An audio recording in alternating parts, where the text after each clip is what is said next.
Matric পৰীক্ষাত উজলি চহৰীয়া গাঁৱৰ অতি দৰিদ্ৰ পৰিয়ালৰ নিজামুদ্ৰীৰ কইনা সুমায়া তাবাছুম।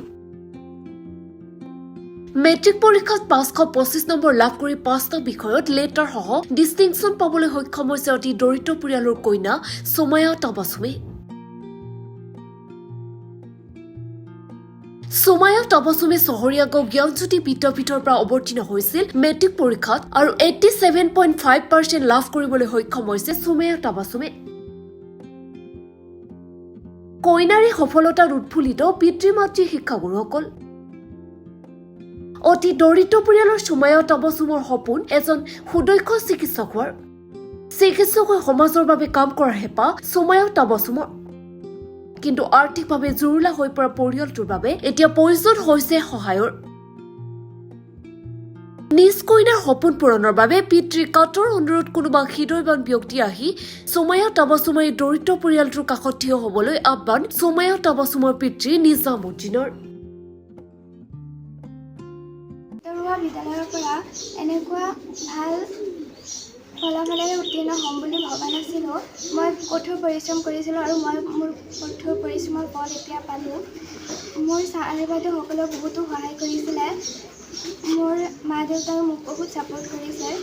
কোনখন বিদ্যালয়ৰ পৰা তুমি মেট্ৰিক পৰীক্ষাত অৱতীৰ্ণ হৈছিলা? মই চহৰীয়া গাঁও জ্ঞানজ্যোতি বিদ্যাপীঠৰ পৰা। হয়, তোমাৰ এই 87% পোৱাৰ যি যাত্ৰা এয়া বহুত কঠিন আছিলে। কেনেকৈ পঢ়াটো কেনেকৈ আগবাঢ়িছিলা আৰু দিনটোত কিমান পঢ়িছিলা? মোৰ তেনেকুৱা কোনো ৰুটিন নাছিলে। মোৰ যেতিয়া মন গৈছে মই তেতিয়া পঢ়িছোঁ। কোনোবাই মোক একো কোৱাই নাছিলে যে তুমি পঢ়া গৈ, তেনেকুৱা কোৱা নাছিলে। মই খেলা ধূলা কৰিছোঁ, অলপ সময় পঢ়িছোঁ, যিমান সময় পঢ়িছোঁ মন দি পঢ়িছোঁ। শিক্ষকৰ সহায় কেনেকুৱা আছিলে? ছাৰ বাইদেউসকলে মোক বহুত সহায় কৰিছে, সদায় ছাপোৰ্ট কৰিছে যে তুমি আগুৱাই যাব পাৰিবা।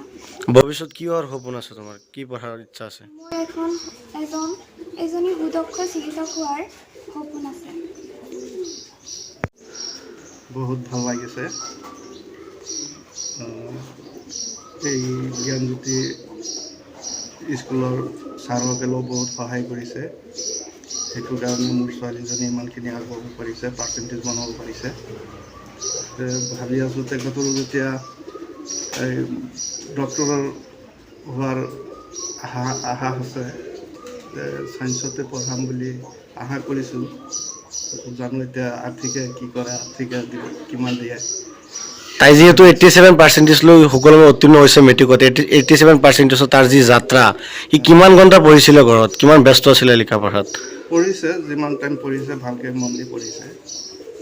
এইটো সীমা নাই কিমান ঘণ্টা পঢ়িছে, এইটো মানে নিজস্ব কোনো ৰুটিন নাছিলে, যেতিয়া সময় পাইছিলে যেতিয়া লিখা পঢ়া কৰিছিলে। 6 ঘণ্টা 7 ঘণ্টা এনেকুৱা পঢ়িছে। কোনখন বিদ্যালয়ৰ পৰা মেট্ৰিকত অৱতীৰ্ণ হৈছিলে? চহৰীয়া গাঁও জ্ঞানজ্যোতি বিদ্যাপীঠ।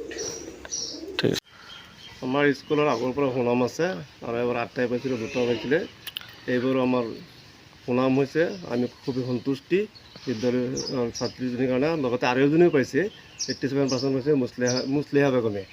দুজনীয়ে ডিষ্টিংশ্যন পাইছে, বাকীজন আমাৰ ভাল হৈছে। এই স্কুলৰ আগৰ পৰা এটা সুনাম আছে। আমি কমিটি আনকি শিক্ষকবোৰৰ চবেই আমি সন্তুষ্টি। এইজনী ছোৱালী আচলতে সৰুৰে পৰা লিখা পঢ়াতে ব্যস্ত থাকে, খুব ব্ৰেইনি ষ্টুডেণ্ট, টেলেণ্ট ষ্টুডেণ্ট।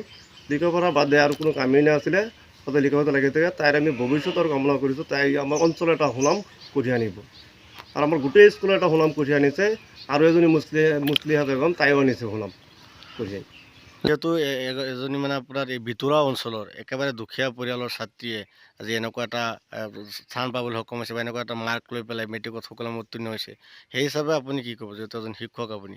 মই সম্পূৰ্ণৰূপে সন্তুষ্টি লাভ কৰিছোঁ। আমাৰ বিদ্যালয়ৰ আমাৰ কমিটিৰ আনকি আমাৰ বিদ্যালয়ৰ সকলো টিচাৰসকলে আমি সম্পূৰ্ণ কৰিছোঁ। তাইৰ ভৱিষ্যত আমি কামনা কৰিছোঁ যাতে আৰু ভাল ৰিজাল্ট কৰি আহে।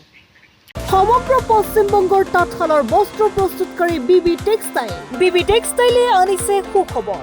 শাৰী, মেখেলা চাদৰকে ধৰি অন্যান্য বস্ত্ৰ প্ৰস্তুত কৰি লাভ কৰিছে সমাদৰ। অতি কম মূল্যতে গ্ৰাহকৰ প্ৰয়োজন পূৰণ কৰিব পৰাকৈ প্ৰস্তুত কৰিছে ৰেডিমেড শাৰী, মেখেলা চাদৰ। ডিলাৰশ্বিপ, হ'লচেলাৰ, ৰিটেইলাৰৰ বাবে যোগাযোগ কৰিব পাৰে। যোগাযোগৰ নম্বৰ 9434158715 নাইবা 9333192498 নম্বৰত।